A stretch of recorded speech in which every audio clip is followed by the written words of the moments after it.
في مدينة أبيدوس بسوهاج وعلى مقربة من نهر النيل يرتفع معبد الأول شامخا كأحد أروع معابد مصر القديمة وأكثرها أناقة في التصميم.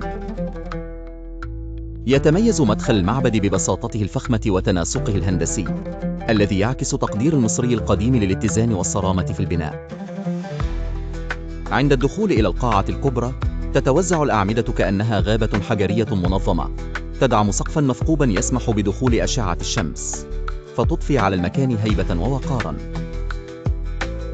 تعد نقوش هذا المعبد من الأجمل والأكثر وضوحا، حيث تظهر الهيروغليفية المصرية بدقة نادرة، مما جعله مصدرا مهما للدارسين والباحثين في اللغات القديمة. يحتوي الصرح أيضا على قائمة ملوك أبيدوس الشهيرة، والتي تسجل سلالة ملوك مصر عبر العصور، مما يساعد على فهم تسلسل الحكم والتاريخ الوطني للدولة القديمة. ومن بين أسرار المعبد تتواجد غرف وممرات خفية ربما استخدمت لتخزين سجلات أو لحماية الطقوس الرسمية، لكنها اليوم تمثل جزءا من الغموض الذي يحيط بأبيدوس.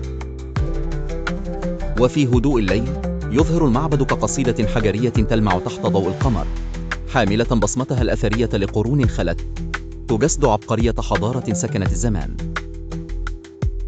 هذا المعبد ليس مجرد صرح قديم، بل هو حياة قديمة تمثل الأمل والإبداع والإرادة التي شكلت تاريخ مصر الخالد.